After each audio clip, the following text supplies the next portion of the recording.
The convent had always been a place of stillness, the kind of silence that seemed carved from centuries of whispered prayers and locked doors.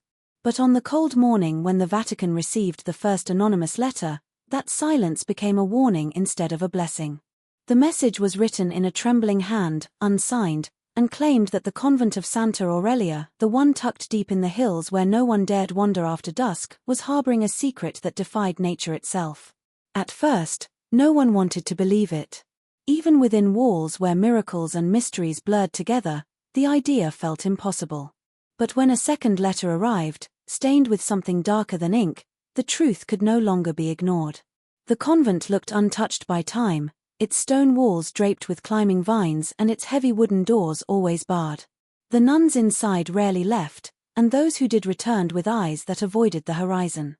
As the investigator approached, he noticed the strange hush that settled over the grounds, thicker than the fog rolling down from the mountains. The air carried the faint scent of incense, but beneath it lingered something metallic, something that had no place in a house of devotion. When the doors finally opened, the nuns stood waiting with hands folded, but their faces carried a hollow tension, as if sleep had abandoned them long ago. The Mother Superior welcomed him with a fragile smile, though her eyes flashed with something close to fear.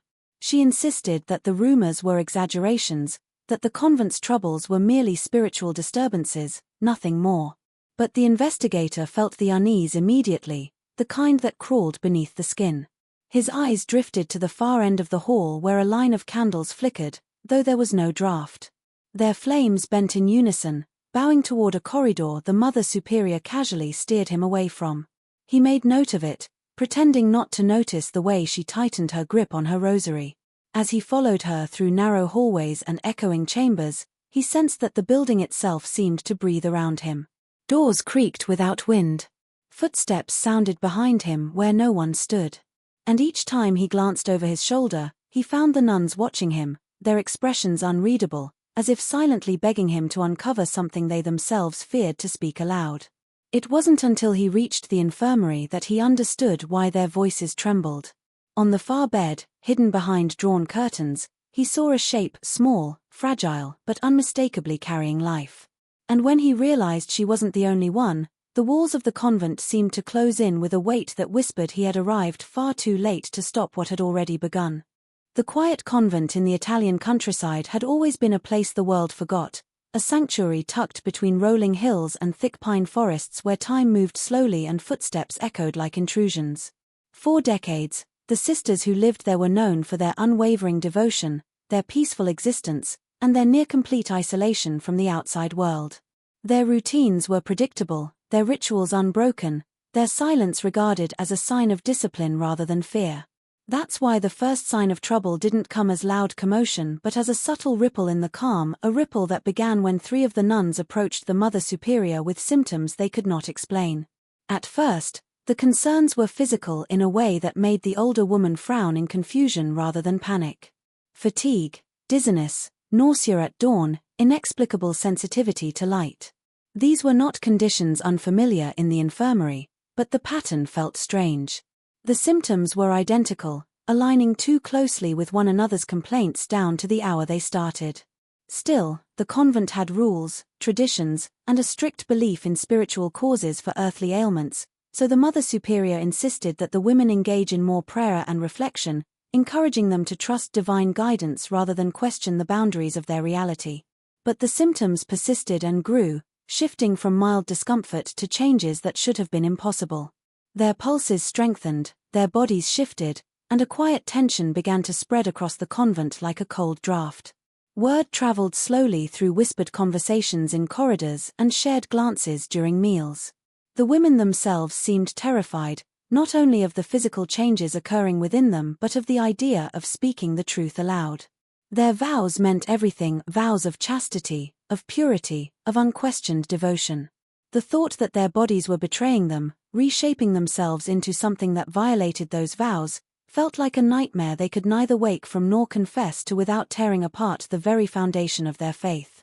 It wasn't until one of the younger nuns collapsed during morning prayers that the situation could no longer be contained. The fainting was sudden and violent, her breathing shallow, her skin clammy, and in the moment she was lifted from the stone floor, Another nun stepped forward with trembling hands and admitted she had been hiding the same symptoms. The Mother Superior felt the weight of something she had never imagined pressing down on her chest, a dread that reached beyond illness or exhaustion. And as the chapel filled with frightened murmurs, she realized the truth she had been trying to deny. Something unnatural had entered their sanctuary, something that had touched the bodies of women who had sworn themselves to a life untouched by sin.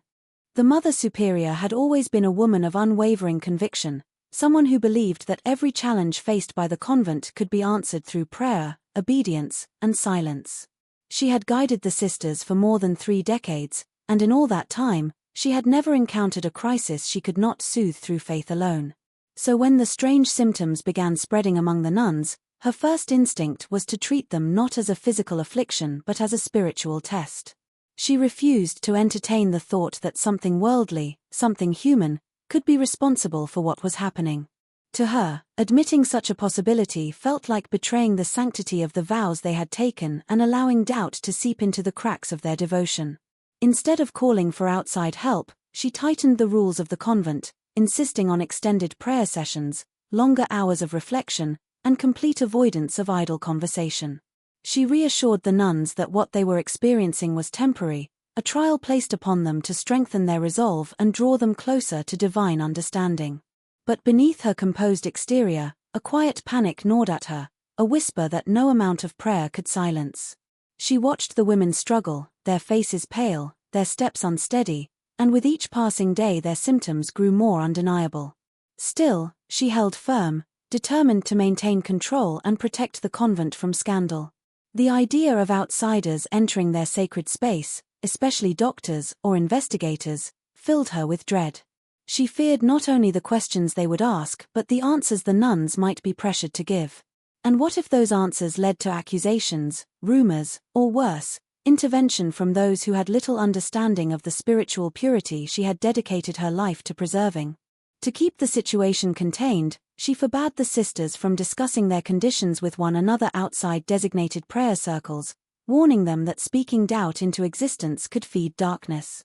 When one of the nuns timidly suggested they seek medical attention, the Mother Superior silenced her with a stern reminder that physical ailments were often reflections of inner battles, and those battles must be faced with unwavering faith. Her insistence created a growing divide between the nuns and the woman who had once been their source of comfort. Fear settled heavily over the convent, but the Mother Superior refused to acknowledge it. To her, accepting the possibility of human wrongdoing or supernatural interference meant admitting she had failed to protect the sanctuary entrusted to her. And so she clung to denial, convincing herself that if she stayed firm, the mysterious affliction would fade as quickly as it had emerged, restoring the illusion of peace she was desperate to maintain. The arrival of the Vatican-appointed investigator shattered the fragile sense of order the Mother Superior had tried so desperately to preserve.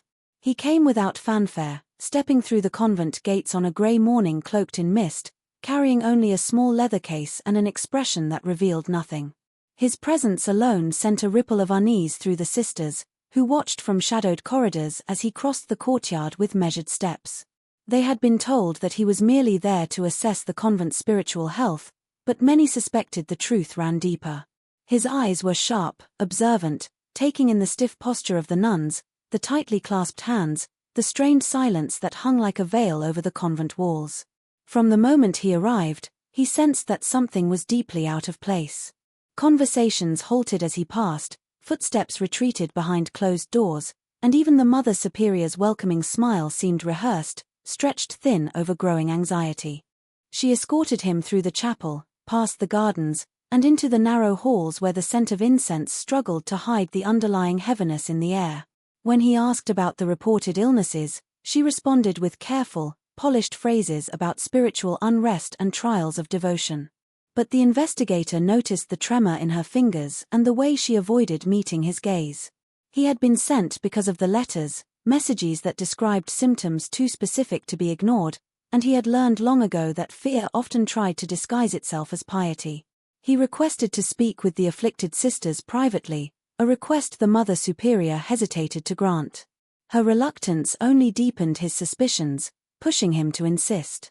One by one, he interviewed the nuns in a small chamber where candlelight flickered against stone walls. Their answers were hesitant, their eyes downcast, but their trembling voices carried a truth they could no longer contain. What he found was far more alarming than he had anticipated. Every one of the 12 nuns showed symptoms that could not be dismissed as mere spiritual disturbance. Their pulses were unnaturally strong, their abdomens slightly swollen despite their claims of strict fasting, and most disturbingly, the timing aligned. The conditions did not begin at random, they began almost simultaneously. The investigator felt a cold sensation slide down his spine as he took notes, piecing together details the Mother Superior had tried to conceal. This was no isolated affliction, no coincidence born of stress or shared habits. It was a pattern, precise and deliberate. As he stepped out of the infirmary, the weight of the truth settled heavily over him. The convent, once believed to be untouched by the corruption of the outside world, was harboring a secret that defied both faith and reason, and he realized that whatever had happened here, it had not been an accident. The medical examinations were supposed to offer clarity, a logical explanation that could dissolve the fear spreading like a quiet sickness through the convent. But instead, they deepened the mystery, turning uncertainty into something far more chilling. The investigator arranged for a discreet physician known for his loyalty to the church, someone who would not ask unnecessary questions or speak of what he saw. Even so, the Mother Superior objected, her voice rising in rare defiance, insisting that outside hands should not touch her sisters. Yet the investigator stood firm, the situation had escalated beyond her control, and the truth was no longer something he could ignore. When the physician arrived, carrying instruments wrapped in clean linen and a face marked by concern rather than curiosity, a hush settled over the convent. The nuns gathered in silent clusters, whispering prayers under their breath, their eyes following him as though he were a harbinger of something ominous. One by one, the 12 afflicted sisters were examined in the infirmary, their hands shaking as they lay upon thin mattresses, the air around them trembling with tension. The physician approached his task with gentleness, yet even he could not hide the way his expression shifted from professional calm to barely contained alarm. Each woman displayed unmistakable physical signs of pregnancy, signs that were impossible to dismiss or reinterpret.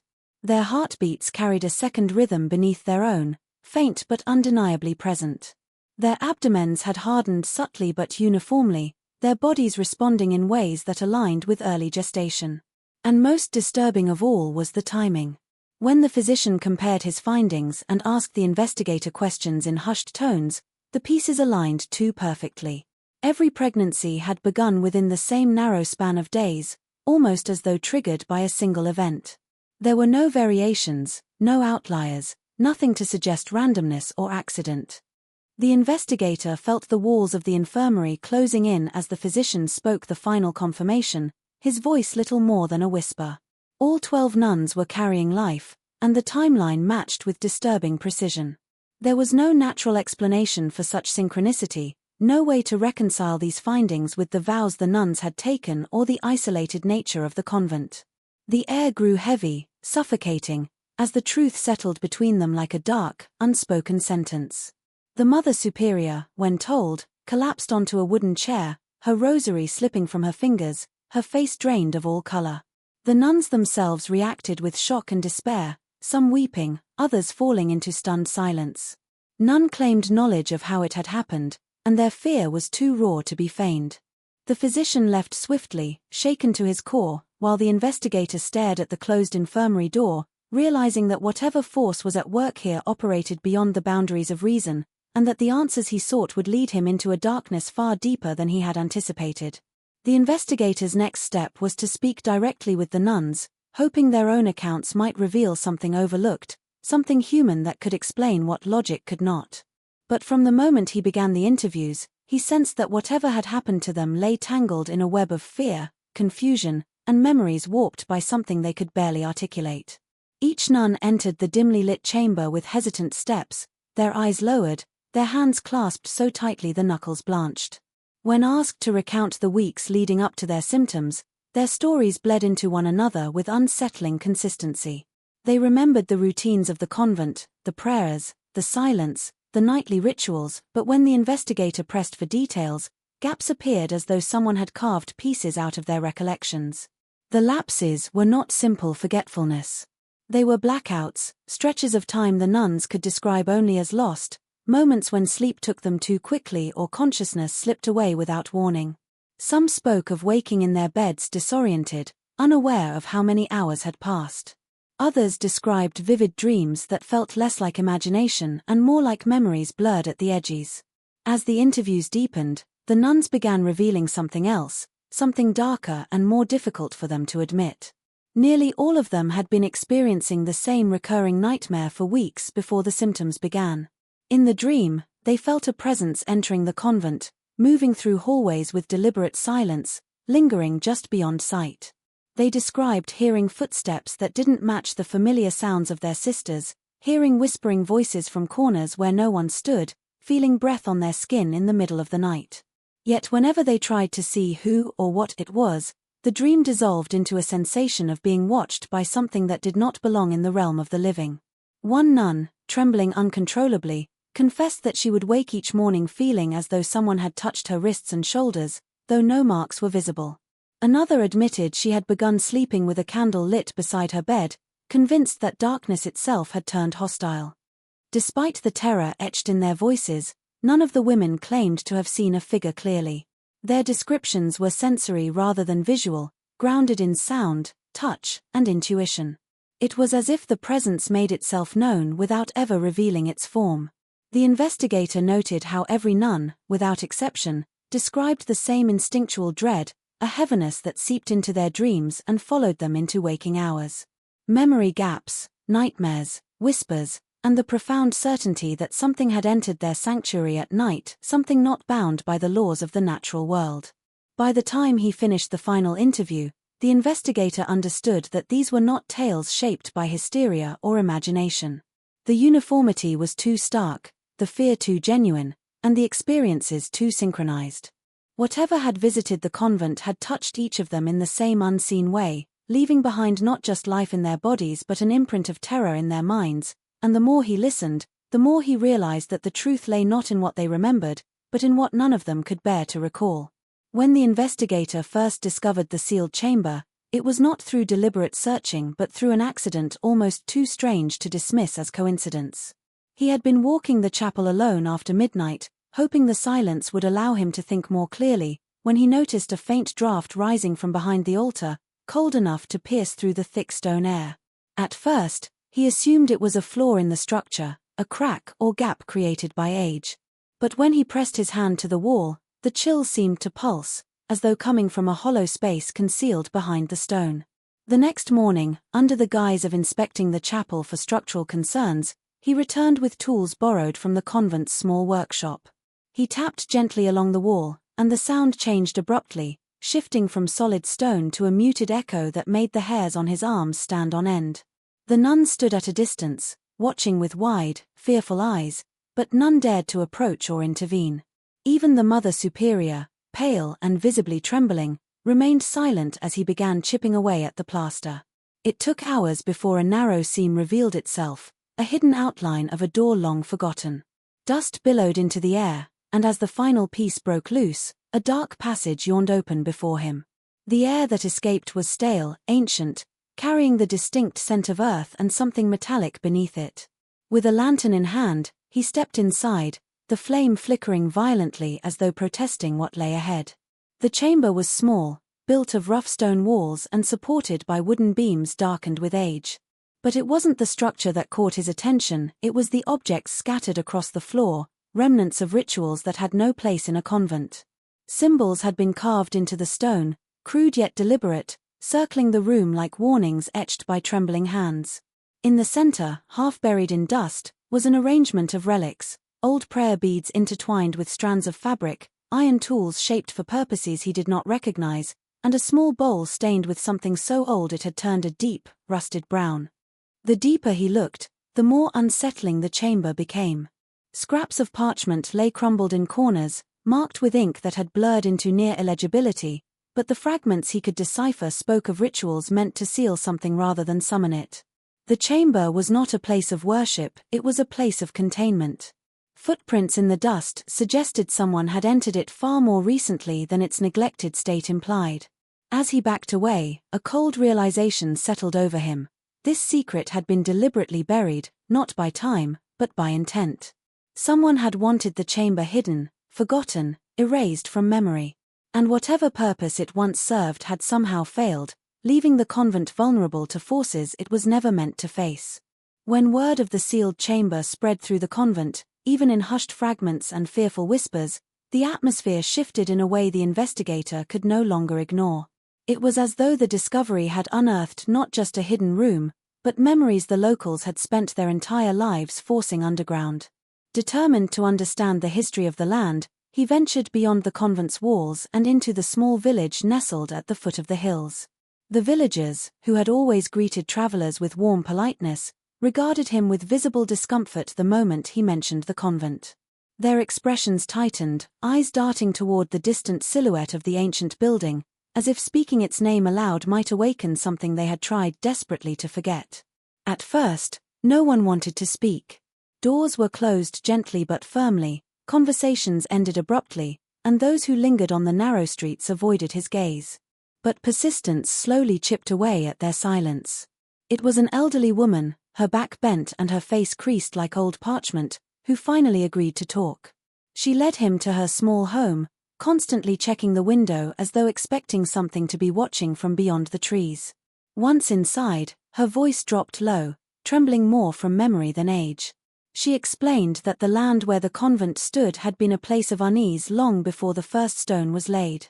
Stories had circulated for generations about people who vanished near the forest's edge, travelers who camped too close to the hillside and were never seen again, and shepherds who swore they heard strange sounds echoing from the cliffs at night.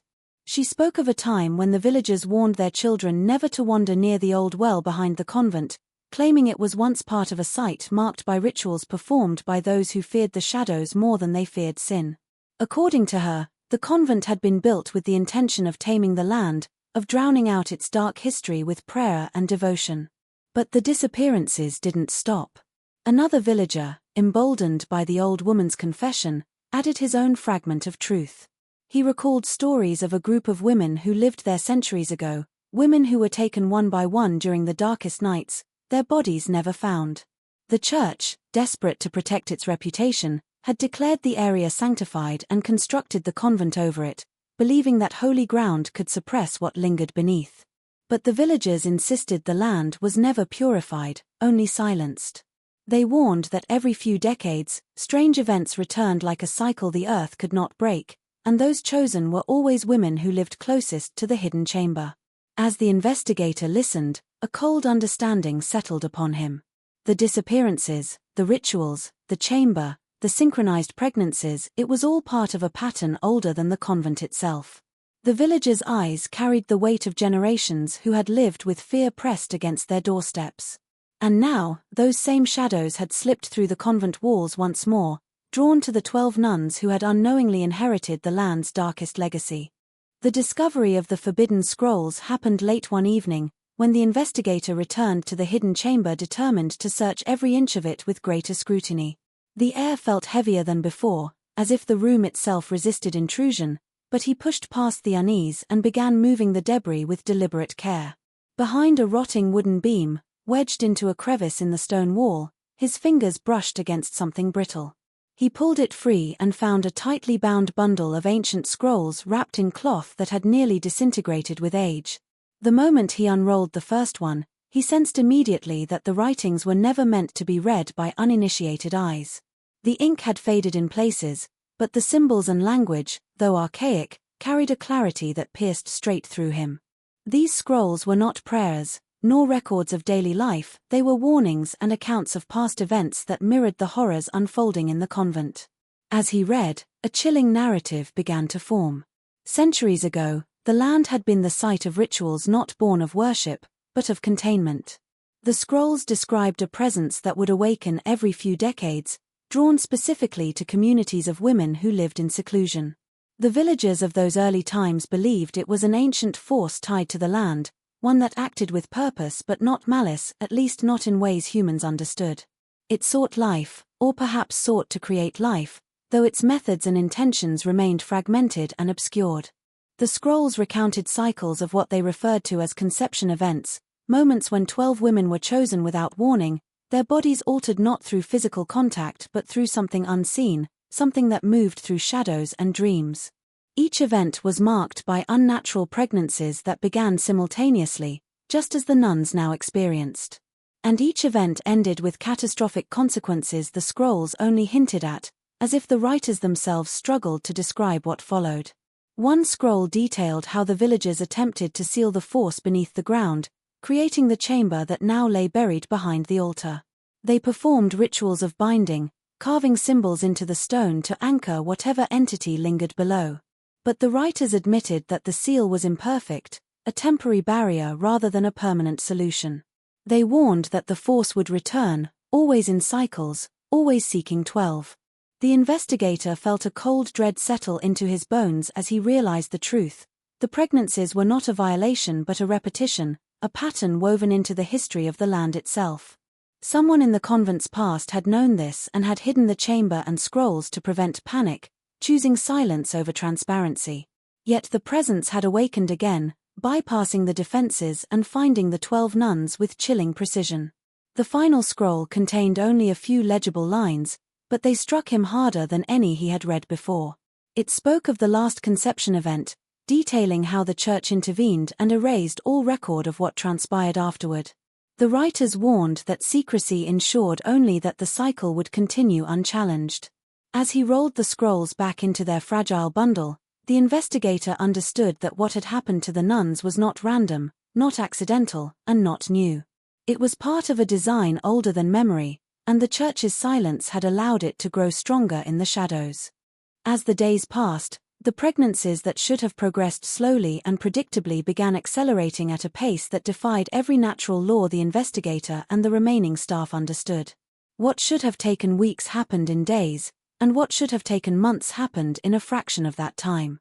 The nuns' bodies changed rapidly, their abdomens swelling with a startling uniformity that mirrored the unnatural way their symptoms had begun. Even those who tried to conceal their fear could no longer mask the physical transformation overtaking them. Their movements grew slow and heavy, their breathing labored, and a restless unease flickered in their eyes as though something inside them strained against the limits of flesh. The investigator could no longer dismiss the feeling that he was witnessing not the progression of life, but the unfolding of something unknown and possibly hostile.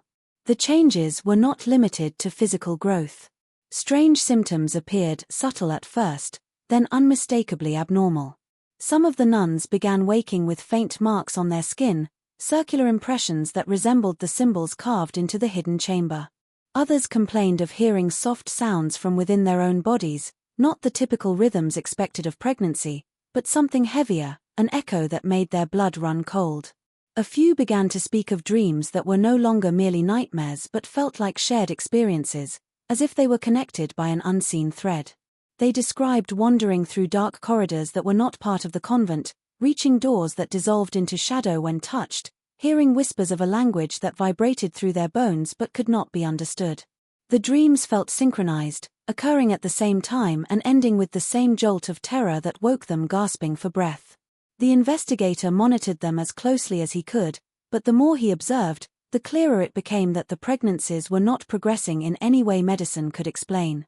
Their heartbeats, both theirs and those of what they carried, shifted in erratic patterns, sinking at times and then separating in ways that created a palpable tension in the room.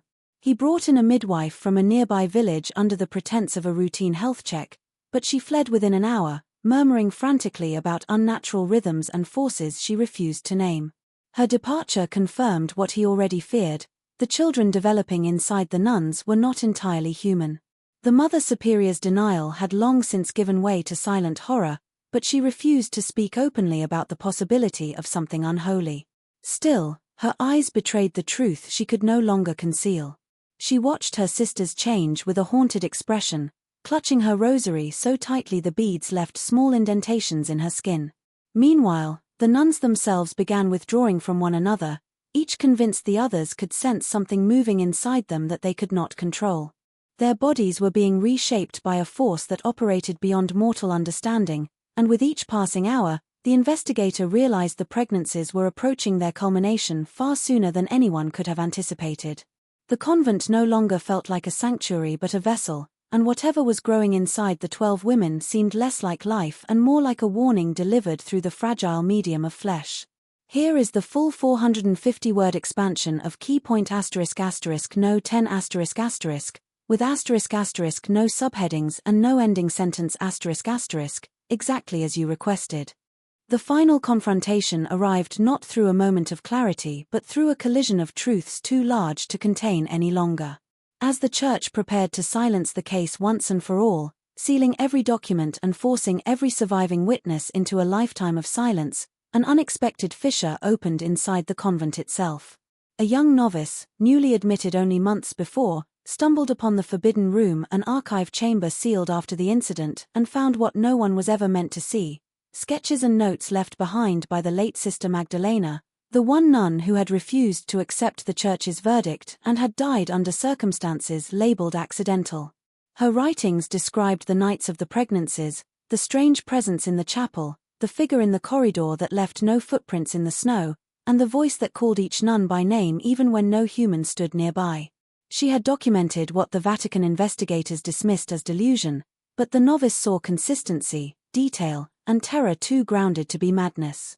When she revealed the discovery to the protagonist, it became clear why the Church wanted everything buried. The evidence suggested a repeated phenomenon witnessed across decades, all tied to rituals performed long before the convent became a place of worship. The land itself carried a history of pre-Christian rites, and those rites may have awakened something that had never fully gone dormant. With this revelation came the understanding that the pregnancies were not the result of human sin or violation but of something far older, drawn out by the chants, prayers, and nightly vigils that echoed through the stone halls. In the end, the truth forced everyone into a choice, whether to expose the reality and risk shattering the Church's authority worldwide, or to follow centuries of protocol and allow the horror to be erased once more.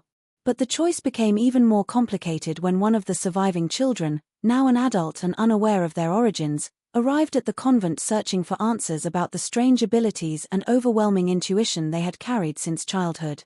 Their presence triggered the very phenomenon the Church feared, proving the cycle had not ended but merely paused. As the walls trembled and the candles flickered without wind, the protagonist realized that the scandal was not a closed chapter but the beginning of something reaching far beyond the convent's boundaries, something that would not remain hidden again.